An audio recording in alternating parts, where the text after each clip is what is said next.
After a long day at work, the only place that could truly bring me back to myself was the Mall of America in Bloomington, Minnesota. It's odd, maybe, but there's a comfort in the buzz. Voices bouncing off polished tiles, the low rumble of escalators, the mingled scent of cinnamon rolls and fresh coffee. Most days, I'd step through those revolving doors feeling the weight of my inbox, the headaches from too many video calls, and the persistent feeling that life was happening just a little too fast for me to catch up. But not today. Today, my purpose was clear: find a perfect birthday gift for my mom. Not just something random picked off a shelf, but something that would show her I still paid attention, that I remembered the things she liked, her love for quirky mugs, the scarf she admired last spring but never bought, her obsession with local handmade candles. Little rituals like this made me feel grounded, as if, even when life felt chaotic, there were still corners of it I could shape with intention. I'm Emily Carter, by the way. If you saw me weaving through the mall, you'd probably peg me as one of those women who has it all together. Nice blazer, practical sneakers, earbuds always in. But beneath the surface, I'm a mess of quiet anxiety. Too many browser tabs open in my mind, always second-guessing if I'm doing enough, being enough, for everyone who counts on me. Mum says I'm too hard on myself. Maybe she's right. That afternoon, there was a gentle drizzle outside, streaking the windows of my grey Subaru as I parked in level 3 of the East Garage. I liked parking up high, where the view over the mall's rooftop made Minneapolis seem closer. I hummed a tune as I walked inside, letting the warm, bright lights wrap around me. The air conditioning hit my skin, and immediately my shoulders dropped. Safe. Anonymous. The world inside was all energy and promise, no pressure. I wandered first to the little cafe tucked between the Apple Store and a comic book shop, a hidden gem I discovered months ago when escaping a particularly awful first date. The barista, a college kid named Marcus, knew my order: cappuccino with an extra shot, dusted with cocoa. He slid it across with a wink, and I thanked him with a lopsided smile. I took my cup and found my favorite spot, a two-person table by the glass wall, just far enough from the crowd to feel cozy, just close enough to watch the world go by. As I sat, the tension in my neck slowly uncoiled. I watched families wrangle strollers, teenagers in matching hoodies racing for the food court, a couple bickering over what looked like a ridiculously oversized teddy bear. There was something comforting in their ordinariness. My own world, usually so loud inside my head, felt hushed and manageable from here. I let my mind wander, let myself imagine Mom's face lighting up at whatever little treasure I found today. A memory surfaced, Mom at my age, dancing in the kitchen to Fleetwood Mac, laughing as she burned grilled cheese because she was too busy telling me stories about her first apartment in Chicago. She taught me that joy could be found anywhere if you looked closely enough, even in mall food courts and overcooked sandwiches. By the time I finished my coffee, the mall had started to fill with the after-school rush. I checked my phone, saw a couple of work emails, and ignored them. Today was not for deadlines or deliverables. Today was for Mom. I zigzagged through the mall, stopping first at a boutique jewelry shop where the saleslady greeted me with practiced enthusiasm. I tried on a silver bracelet, too big for Mom's wrist. At a small bookstore, I almost bought her a novel but remembered she'd just joined a book club and was probably drowning in unread paperbacks already. Finally, in a little home goods shop run by a local artisan collective, I spotted it, a set of hand-poured soy candles, each with a quirky Minnesota-inspired scent: lake breeze, campfire stories, and rhubarb pie. Perfect.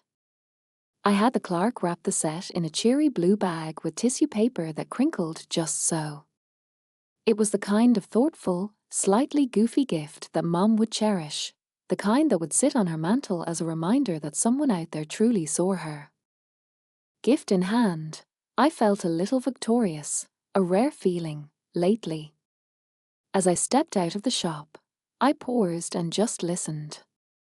The sounds of the mall were suddenly a symphony, children giggling, cash registers chiming, someone strumming a guitar near the escalator.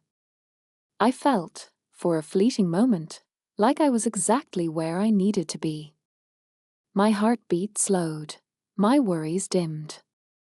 I even caught myself humming, just like Mum used to do when life felt good and simple. For once, everything felt almost perfect. I thought about texting Alex, my husband, to tell him about the gift, maybe even suggest we grab dinner together. But then I remembered his message that morning. Working late, babe. Don't wait up. He'd been drowning in meetings all week, barely home before midnight. I shrugged, trying to let it go. Work had been stressful for him lately, and I'd learned not to take it personally. Still, there was a heaviness to that thought, a little pebble in my shoe I couldn't quite shake out. But I shook my head and forced myself to focus on the moment, the warm lights, the silly candle scents, the knowledge that I'd made someone I loved happy today.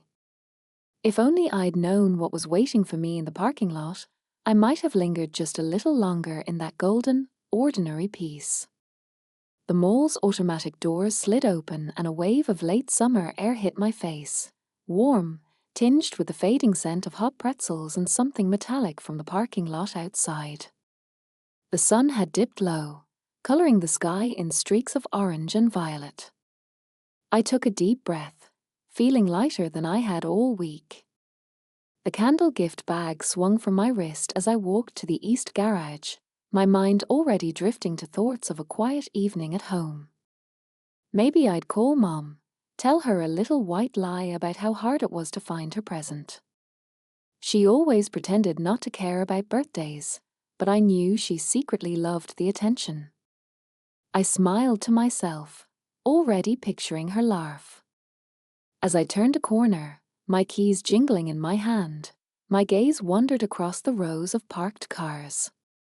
For a moment, I was simply enjoying the peace, the gentle hum of distant traffic, the click of my sneakers on the concrete, the everydayness of it all.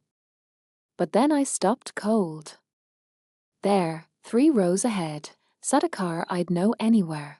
A dark grey Ford Fusion with a familiar Minnesota Vikings bumper sticker and a dent on the back fender from the time Alex had clipped a mailbox last winter. I blinked, heart stumbling in my chest. My brain tried to argue, there are plenty of grey Fords in Minnesota. You're being dramatic. But the personalized license plate, a Carter, left no doubt. That was Alex's car. I stood frozen for a moment, my calm unraveling as questions swarmed through my mind. Why would Alex's car be at the mall? He texted just that morning about working late, and his meetings lately had all been in downtown Minneapolis. I swallowed, trying to dismiss the sick feeling blooming in my stomach. Maybe he'd just stopped by to grab dinner, or maybe he'd forgotten to mention picking up something for work. But another part of me, the cautious, practical side that kept track of receipts and remembered the small cracks in his stories, couldn't let it go. A dozen explanations flickered through my mind, each less convincing than the last. My pace slowed as I drifted closer, my gift bag clutched like a shield. The world seemed to quiet around me, the shouts of teenagers loading up their SUV, the distant honk from the main road, even the soft ping of a car locking nearby. All of it faded as I stared at Alex's Ford. My fingers curled tightly around the handles of the bag, its sharp corners biting into my palm. For a heartbeat, I thought about just walking past. Going home. Pretending I'd never seen it. After all, what was the point of looking for trouble? What good ever came from snooping? From mistrust? But something in me refused to move. Maybe it was intuition, or maybe it was the years of quietly picking up the pieces after Alex's small, white lies, missed calls, sudden schedule changes, unexplained charges at restaurants we never visited together. I'd always wanted to believe the best in him, wanted to keep the peace. To be the wife who trusted without question. Now, standing there in the fading sunlight, I realized I was tired of being that wife. I wanted answers, and for once, I needed to know the truth, even if it hurt. The air felt heavier as I walked down the aisle of cars, my sneakers making soft scuffs against the concrete. Each step brought the Ford into sharper focus, the flecks of pollen on the windshield, the jacket draped over the passenger seat, the faint glint of a to-go coffee cup in the cup holder. All the little signs of Alex's daily life, ordinary and yet suddenly ominous. I hesitated a few spaces away, my breath quick and shallow. I glanced around, half expecting to see Alex emerging from the mall with a bag from GameStop or maybe the Apple Store. Maybe he'd spot me and laugh, tease me for being so dramatic, pull me into a hug and tell me it was all nothing. But the minutes stretched, and he didn't appear. My mind raced. If Alex was here, what was he doing? Who was he with?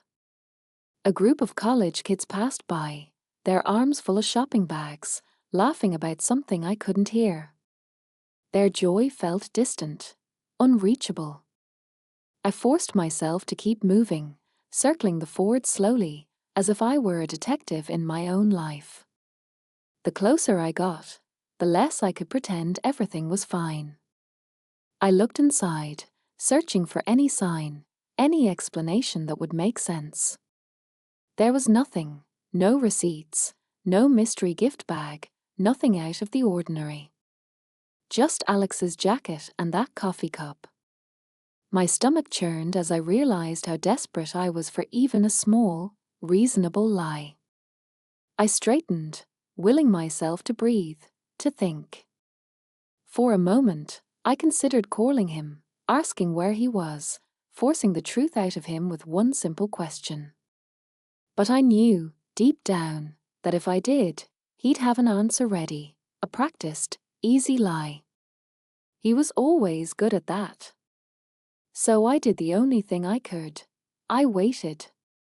I stood in the shadow of a minivan 2 spaces down, my back pressed to the cool metal, and watched the Ford, hoping, dreading, to see who might return to it. The world seemed to narrow to that one car, the one secret I hadn't meant to find but now couldn't unsee. As the sun dipped lower and the shadows grew longer, I felt the weight of everything pressing down on me. The gift bag for Mom, the silent car, the sinking suspicion that my ordinary day had just cracked open. And I wasn't sure I was ready for what might come spilling out. Minutes stretched as I stood hidden between 2 parked cars, clutching my mom's gift bag like it was some kind of shield. My feet started to ache, but I didn't move. Every sense sharpened, tuning out the ordinary world. All my energy was focused on that grey Ford, the place where normalcy seemed to be hanging by a thread. Maybe I was overreacting.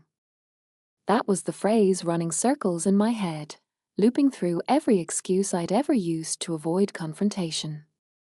You're just tired, Em. Don't make something out of nothing. But deep down, beneath all the careful rationalizing, there was a pulse of fear and knowing, a cold thread running down my spine. As a kid, I'd always been the peacemaker in our family. I learned early that sometimes it's easier to look away than to ask hard questions. Dad would come home late after work, and Mom would just smile tightly, heating up his dinner in the microwave, never asking about the lipstick stain on his collar or the scent of unfamiliar perfume on his coat. I'd promised myself I'd never be like her. But here I was, hiding behind an SUV, desperately hoping for a lie I could believe. A group of high schoolers wheeled past with shopping carts, their laughter echoing off the concrete pillars. For a split second, I wanted to step out, join them, dissolve back into the background of ordinary life. But I stayed. I had to know, even if it broke something inside me. Time moved strangely, both fast and slow. The sky grew darker, the air thick with humidity. Every passing minute chipped away at the version of my life I thought I understood. Suddenly, the Ford's headlights flashed. My breath caught. I pressed myself deeper into the shadow, heart thumping so loudly I was sure someone would hear it. The driver's door opened, and for a heartbeat, I almost wished it wouldn't be him. Maybe it was a mix-up, a parking lot glitch, someone borrowing Alex's car. But when he stepped out, tall, broad-shouldered, familiar as my own reflection, any lingering hope evaporated. It was Alex. He stood for a moment, checking his phone, and then, as casually as if he'd done it 100 times, walked to the passenger side. That's when I saw her. She was maybe a few years younger than me, with long hair and a floaty summer dress, the kind of woman who looked at ease anywhere.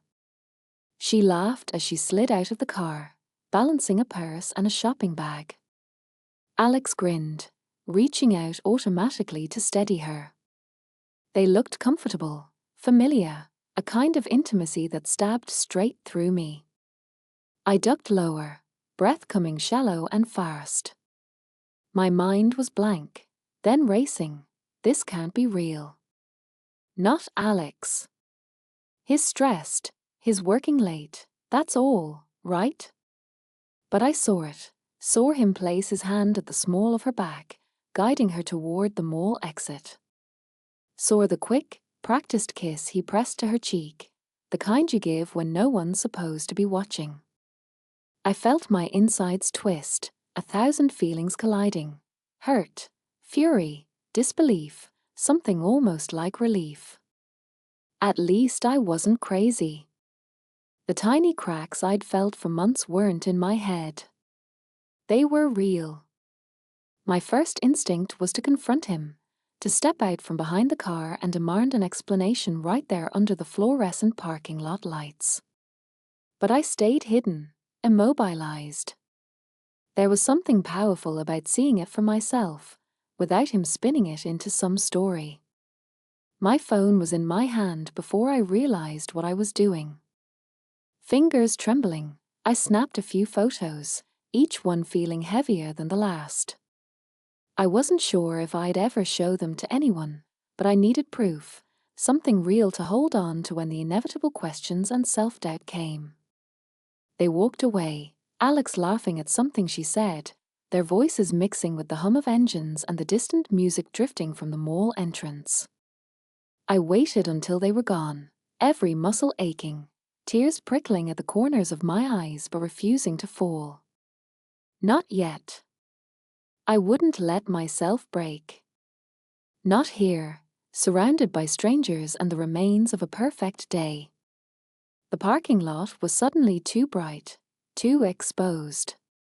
I stood up straight, squared my shoulders, and walked toward my car, every step heavier than the last. I could feel the weight of the secret I now carried, something cold and hard pressing against my chest. As I drove home, the city blurred past my windows in streaks of neon and shadow. I gripped the wheel so tightly my knuckles turned white. A part of me wanted to call my mom, to hear her voice, to confess everything. But I stayed silent, knowing she'd hear the truth in my voice and be powerless to help. My house felt unfamiliar when I unlocked the door. Alex's shoes by the entry, his jacket thrown over the banister, the scent of his cologne hanging in the hallway. It all seemed like a stage set for a play I no longer wanted to be in. I set the candle bag on the kitchen counter, staring at it for a long moment. That gift, chosen with so much care, now felt absurdly small compared to the storm brewing in my life. I took a deep breath, steadied myself. If Alex could play his part, so could I. At least for now. The next act of my life was starting, whether I was ready for it or not. The house was dim, warm shadows stretching along the hardwood as I closed the front door behind me. I listened for any sign of Alex, but the silence was total except for the hum of the refrigerator and the far-off whir of our old ceiling fan. I stood in the hallway for a long moment, trying to decide who I was supposed to be now. Wife, detective, fool, survivor? I wasn't sure which role fit, so I hung up my keys and slipped out of my shoes like always, determined to look as normal as possible. Dinner was routine, leftover chicken and salad, eaten at the kitchen island. I set 2 places out of habit, then quickly cleared one away. The absurdity of it almost made me laugh. I turned on the TV for background noise, a sitcom rerun I'd seen 100 times. The laugh track ringing out through the empty house. It felt surreal, the brightness of canned laughter clashing with the grey weight pressing in on me. I didn't cry. Instead, I found myself watching the clock, wondering what story Alex would bring home with him tonight. What version of a working lady would he tell? Would there be a new excuse, or the same old lines, polished from repetition? When his keys finally jangled in the lock, I pasted on a smile so practiced it almost felt real. "Hey, you're home," I called out, voice steady, heart pounding. Alex walked in, carrying the scent of the city, cologne, coffee, a hint of summer air. "Hey, he said, smiling easily. "Sorry I'm late." There was a last-minute conference call and then traffic on I-94 was a nightmare. He tossed his bag in the corner and kissed my cheek, the same quick, distracted way he always did. I tried not to flinch. I played along, asking about his day, his meetings, pretending to listen. But every word felt loaded, every pause a chasm. I watched him carefully, noting the way his eyes darted away from mine, the hitch in his voice when I mentioned the mall. He didn't know I knew. He didn't see the proof tucked away on my phone, the evidence that had already started to rewrite our story. We sat down for dinner, and Alex chatted about work deadlines and an upcoming project. He even made a joke about his boss's bad taste in ties. I forced a laugh. If he noticed anything off, he didn't show it. I excused myself after dinner, claiming a headache. Upstairs, in the quiet of our bedroom, I finally let myself feel the exhaustion seep in. My body ached as though I'd run a marathon, every muscle tense, every thought sharp-edged. I lay on the bed, staring at the ceiling, replaying the scene in the parking lot over and over. Each time, the details got clearer. Her laugh, his smile, the way their hands almost touched as they walked away. I didn't sleep much. When I did drift off, I dreamed of running through endless corridors, searching for a door that was always just out of reach. Morning brought the usual routines: coffee, quick shower, and the low-grade anxiety that had become my new normal. Alex left early, muttering something about a breakfast meeting. I watched him go, wondering who he'd really be meeting, what version of himself he'd become when I wasn't looking. Once he was gone, I started gathering my own kind of evidence. Not out of spite or vengeance, but self-protection. I needed clarity. I needed the truth. While making the bed, I found a crumpled receipt in the pocket of Alex's jacket. Dinner for 2 at a trendy place downtown, dated the same night he'd claimed to be at the office. I snapped a photo with my phone, my hands surprisingly steady. The more I looked, the more I found, little lies, scattered like breadcrumbs. A boutique purchase on our joint credit card, though I never received any new clothes.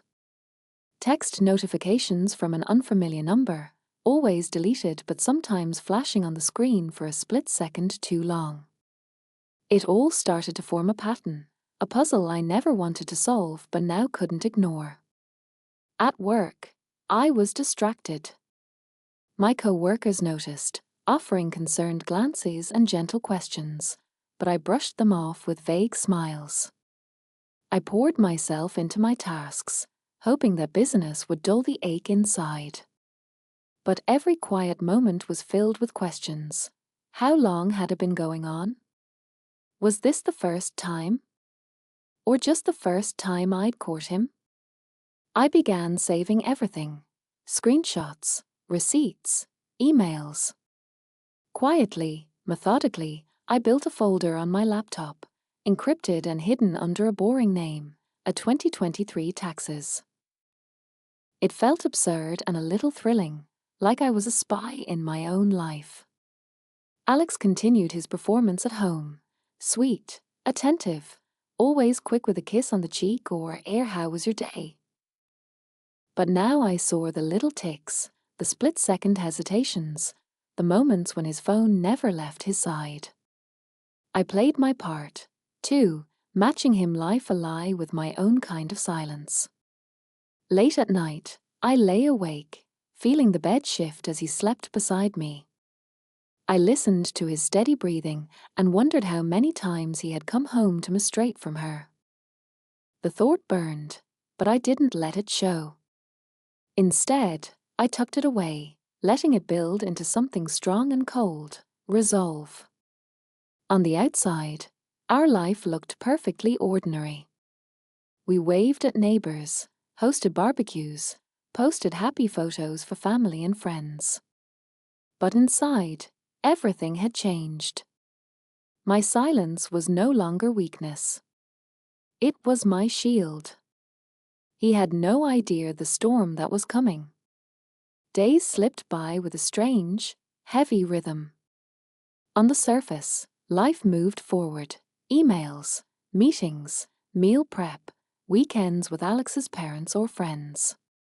But underneath, something fundamental had shifted inside me. My routines, once so comforting, now felt like rituals performed by someone else. I went through the motions, each gesture measured, each smile carefully calibrated.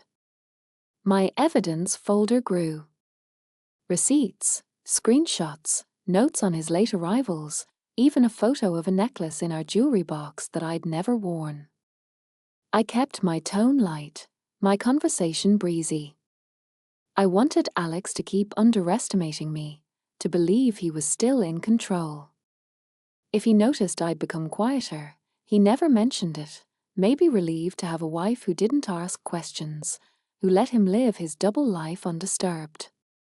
But beneath that silence, I was rebuilding myself, slowly, piece by piece. One Wednesday, while Alex was in the shower, I went through the pockets of his jeans, heart pounding even though I already knew what I'd find. A crumpled napkin with a lipstick imprint, a receipt from a wine bar uptown, a slip of paper with a phone number I didn't recognize. I took photos and put everything back just as I'd found it. Every new scrap of evidence fueled my determination. At work, the act of focusing on numbers and spreadsheets, my small corner of a sprawling corporate office, became a kind of therapy. I was good at pattern recognition, seeing what didn't fit, tracking small inconsistencies. I started applying that skill to my marriage. Every lie Alex told became another data point. Every I love you it felt like a test. I wasn't sure yet what I'd do with all of it, but a plan was slowly forming. I pictured myself stepping into the light, the truth a weapon I could finally wield. But not yet. Not until I was ready. Alex, meanwhile, seemed oblivious. Maybe he'd convinced himself his secrets were safe, or maybe he was just too distracted to notice the shift. Our conversations grew shorter, more practical. Did you pay the gas bill? Don't forget my mom's birthday. What do you want for dinner? Sometimes, when I caught his eye, I wondered if he sensed how close everything was to unraveling. But then he'd grin and say, Everything okay, babe?" And I'd nod, my mask perfectly in place. One night, after dinner, I watched him from across the table. He was scrolling through his phone, texting with one hand while absent-mindedly twirling his fork with the other. There was something almost boyish about him in those moments, a careless ease that had once made me fall in love. For a brief second, I felt a pang of nostalgia, grief for the man I thought I knew, for the life I thought we were building. But then his phone buzzed again, and I saw the ghost of a smile cross his face, a secret joke, a world I was no longer part of. The sadness hardened into something sharper. I would not let this define me. The world outside our home remained convinced of our happiness. At Sunday brunch with Alex's parents, I leaned into the performance, laughing at his dad's bad jokes, pouring coffee for his mom, letting Alex wrap his arm around my shoulder in front of everyone. I studied his face as he told stories, noticing the way he'd check his phone under the table, the way his grip tightened when anyone mentioned his long hours here at work. I became an actress, and the world my stage. By the end of the week, my digital folder of evidence was overflowing. Photos, texts, notes, bank statements, enough to drown out any denial. I started printing hard copies, storing them in a box in the back of my closet, hidden under old scarves. The act felt final, like preparing for a war I never wanted but knew I would have to fight. Every night, I rehearsed the moment in my mind, the day I would reveal the truth. Sometimes I imagined shouting, confronting him in a whirlwind of tears and accusations. Other times, I pictured something quieter, more devastating, sliding the evidence across the table, watching the realization dawn, then walking away with my head held high. But for now, I waited. I wanted control, not just of the narrative, but of myself. My dignity, my future. I wasn't going to let Alex's betrayal destroy me. If anything, it was making me stronger. At times, the waiting felt unbearable. The temptation to throw it all into the open, to demand answers, was a constant ache. But I reminded myself, patience is power. Every day I kept my secret was a day I built my strength, my certainty. He thought I was the same woman who'd trust blindly, who'd forgive and forget. He had no idea who I was becoming. Sometimes, late at night, I would whisper to the darkness, "You don't get to break me. You don't get to decide how this ends." And in those moments, I believed it.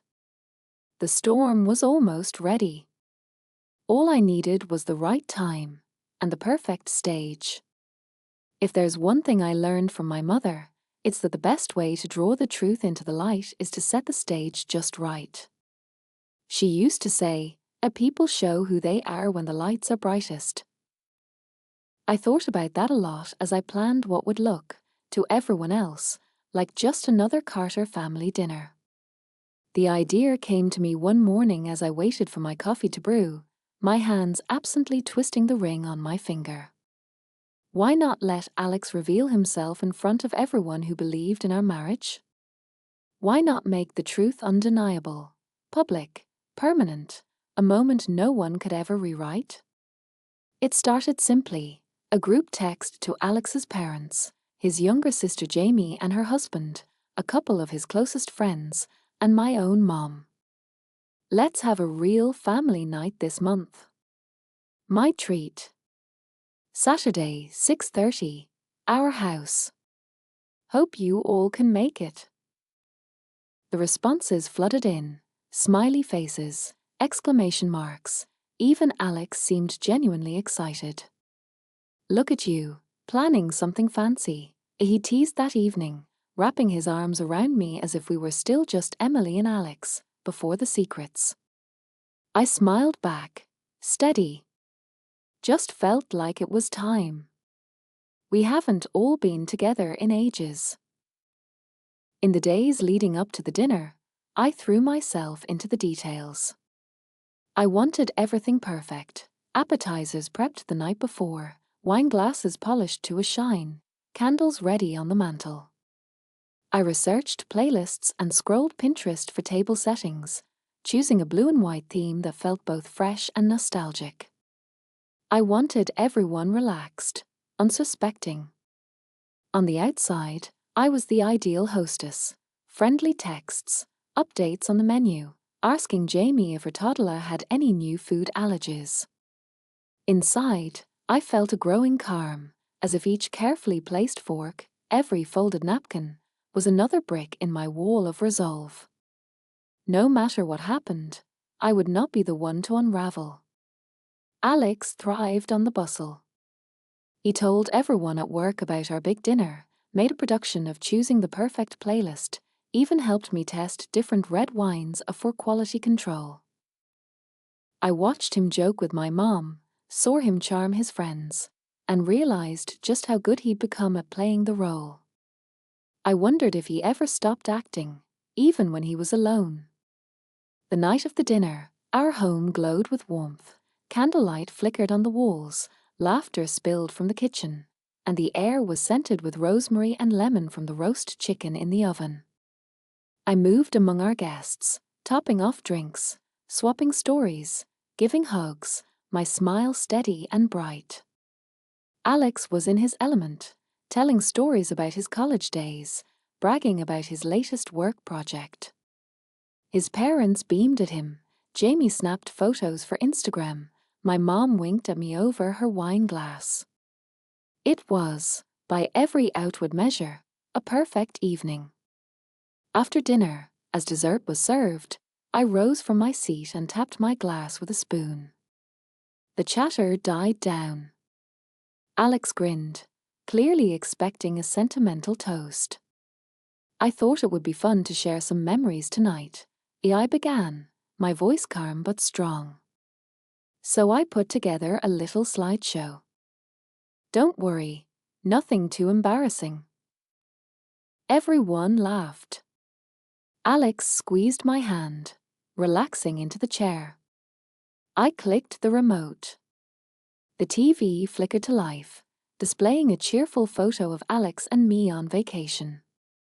There were wedding pictures, goofy shots from early dates, silly snapshots from family holidays. The room filled with warmth and laughter as everyone reminisced.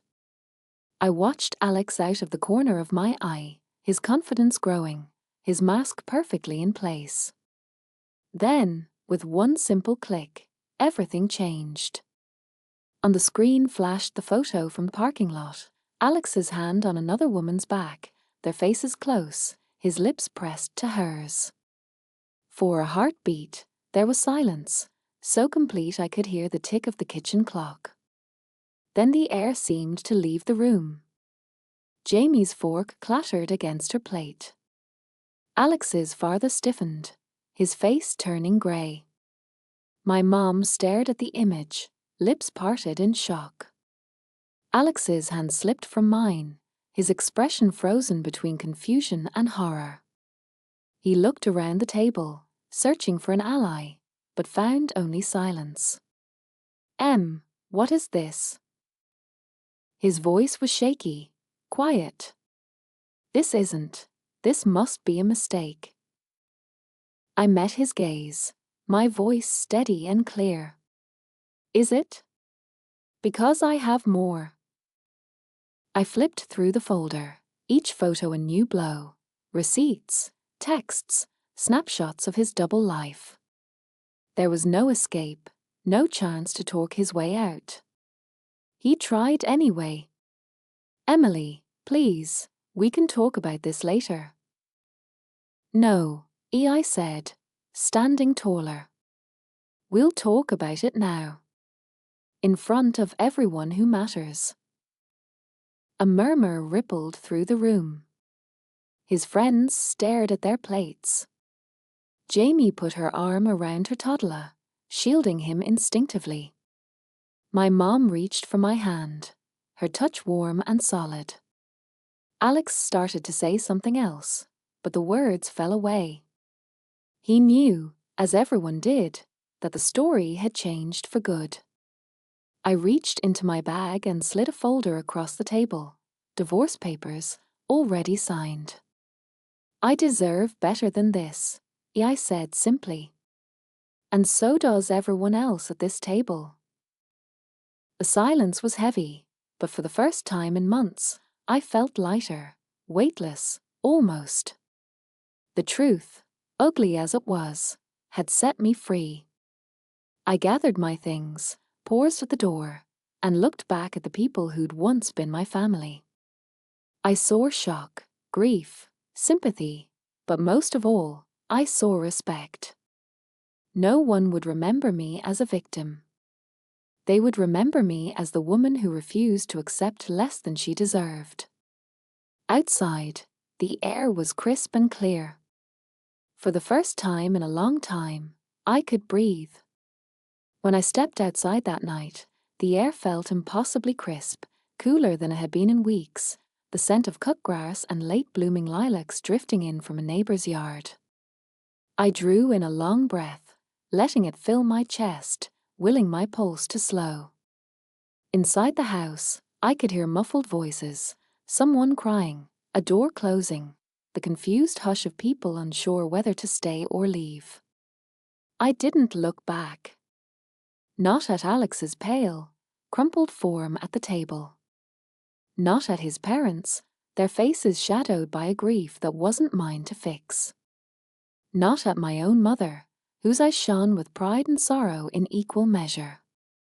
The woman who walked out that door was not the same woman who had stood by the window weeks ago, humming with hope and believing in the best.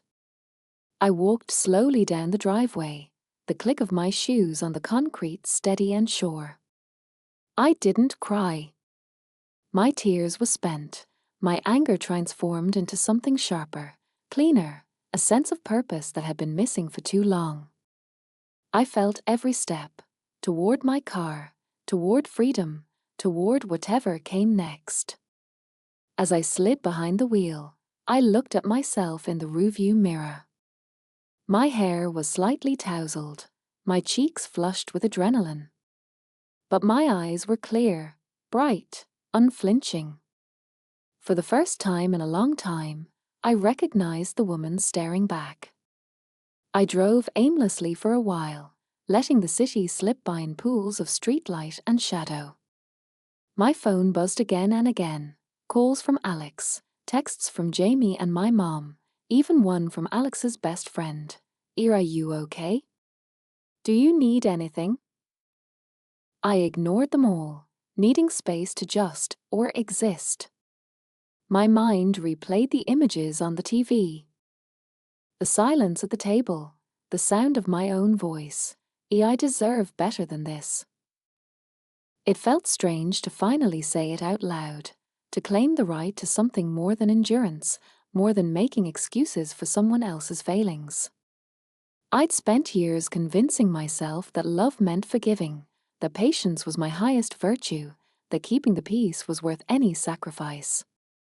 But standing in the glow of truth, I saw those habits for what they were, armor built to survive, not to thrive. I found myself parked outside my mom's place before I realized where I was going. The porch light was on, as it always was for me. I sat in the car, letting the engine tick itself cool, then made my way up the steps. Mom answered the door almost before I knocked, her arms open and her eyes already understanding more than words could say. She made tea, and we sat together in the living room, side by side on the old blue couch where I'd nursed heartbreaks since high school. I told her everything, not just about Alex, but about the months of doubt, the gathering of evidence, the loneliness of living with someone who was always a little bit gone. She didn't interrupt, just listened, her hand warm in mine. When I finally finished, she said quietly, You did the bravest thing, Emily. You chose yourself. I leaned against her shoulder, feeling both fragile and fierce. That night, I slept in my childhood bedroom. The familiar posters were still on the wall, vintage concert prints, a faded Minnesota Twins pennant, a picture of me and Mom at the lake one summer long ago. I stared up at the ceiling in the darkness, counting my breaths. For the first time in months, sleep found me easily. The days that followed were a blur of logistics and emotion. Calls with my lawyer, dividing up household accounts, moving my things out while Alex was at work. He tried to reach me, sent rambling texts filled with apologies and pleas, promises to change, to go to counselling, to do whatever it takes. Each time, I felt less of a pull. He wasn't my responsibility anymore. People took sides, as they always do. Some of Alex's friends unfollowed me on social media, while others messaged quietly, offering support. My own friends rallied, pizza on my mom's porch, coffee runs, long walks around the lake where we talked about everything and nothing. I realized I'd spent so much energy keeping up appearances that I'd neglected the very people who would always have my back. Work, surprisingly, became a refuge. My boss didn't ask questions, just gave me extra space and quietly covered a meeting or two.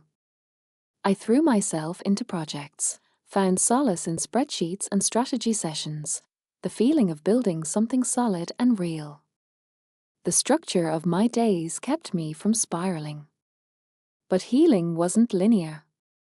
Some mornings I woke up with a heavy ache, the old habit of checking my phone for a good morning a text still lingering. Other days, I felt almost giddy with freedom, dancing around my tiny new apartment to music that made the windows shake. I let myself feel it all: pain, hope, relief, regret. Each emotion was proof I was alive and moving forward. My mom came over often, bringing groceries and flowers, rearranging my kitchen drawers in the way only mothers do. "This is your fresh start," as she'd say, placing a hand on my shoulder. And it was. My life, my choices, my space. The silence of my new home was no longer empty. It was possibility. I started therapy, too, something I'd avoided for years. In those quiet sessions, I unpacked more than just Alex's betrayal. I explored why I'd stayed so long, why I'd been afraid to speak up, why I'd been so desperate to hold things together when they were already falling apart. I learned to forgive myself, to be gentle, to dream a little bigger for the future. Every day, I grew stronger. The storm had passed, but it had washed something new and brave to the surface. And I was finally ready to claim it. As summer tipped into fall, golden leaves gathering along the sidewalks, I found myself settling into a rhythm I hadn't known I'd been craving. My little apartment, with its scratched wood floors and mismatched furniture, started to feel like a sanctuary instead of a stopgap. I hung photos of my favorite places: Minneapolis in winter, the North Shore, the little lake cabin my mom and I used to visit. I filled the rooms with the scent of candles, yes, the same quirky Minnesota-inspired ones I'd bought for my mom's birthday, but now, one set was for me. I found peace in the everyday things. Grocery shopping on Saturday mornings, cooking for one, morning coffee on my small balcony as the city woke up around me. The first time I went out alone to a movie, I felt nervous and awkward, but when the credits rolled, I realized I was smiling for no one but myself. Freedom was subtle, not a drum roll but a quiet unfolding. Of course, there were hard days. Some mornings, I'd catch sight of Alex's old sweatshirt at the back of my closet and have to sit on the bed, breathing through a sudden wave of memory, both good and bad. Other times, grief would hit me out of nowhere, in the checkout line at Target, when I'd reach for two of something and realize I only needed one, or while watching couples stroll hand in hand around the lake on Sunday afternoons. But those moments grew softer over time, their sharp edges smoothed by laughter with friends, long phone calls with mom, and new rituals I built for myself. I discovered I liked being alone, not lonely, but alone, a distinction I'd never truly understood before. I tried new recipes, adopted a rescue cat, a mischievous calico named Taffy, and started running again, not for anyone else but because I loved the sound of my feet on the path, the way my breath steadied as the miles passed. Therapy helped too. My counselor, a gentle woman with kind eyes and an endless supply of herbal tea, encouraged me to write letters I'd never send, to Alex, to myself, even to the younger me who believed love meant never giving up, no matter the cost. Some days, those letters poured out in angry, ragged lines. Other times, they were full of forgiveness, not just for Alex, but for myself, for staying too long, for being afraid, for daring to hope. Slowly, I reconnected with parts of myself I'd neglected. My friends noticed first. "You seem lighter," and my best friend MIA said one night over takeout and wine. "Like you finally remembered how to take up space." I laughed, feeling the truth of it settle in my bones. For so long, I'd been shrinking, folding myself smaller to fit a life that didn't fit me. Now, I let myself stretch. The world seemed bigger, more open. I started taking weekend road trips, to Duluth, to the little apple orchards outside the city, to my favorite spots along the Mississippi. Sometimes I went with friends, sometimes alone. I learned the difference between running away from something and running toward something new. Work took on new meaning, too. With the drama of my marriage behind me, I found focus and ambition that surprised even me. I asked for new projects, volunteered for a leadership course, even led a team retreat at a local nonprofit. My boss noticed. "You've really stepped up, Emily," as she said in my annual review. "You're not just dependable, you're dynamic." I felt pride ripple through me, a small but mighty flame. Alex faded from my life, as all old habits do. There were occasional awkward run-ins at the grocery store, a few lingering emails about paperwork, but eventually, the silence between us grew so wide and peaceful, I stopped noticing it at all. Once, I saw him with the woman from the parking lot, her hand tucked into the crook of his arm. I felt nothing. No ache, no anger, just a distant kindness for the girl I'd been, and a quiet gratitude for the woman I was becoming. The dinner party became a story in my family, a turning point, a cautionary tale, sometimes even the punchline to my mom's gentle jokes at Thanksgiving. Emily Carter, never afraid to use a slideshow for dramatic effect, as she'd tease, squeezing my hand. My family, once a little worried, now looked at me with respect, even admiration. I'd stood up for myself. I'd refused to settle. And in doing so, I taught them something, too. In the final weeks of autumn, I hosted my own dinner party. Just a handful of friends, my mom, and MIA, but it felt like a celebration, a reclaiming of joy.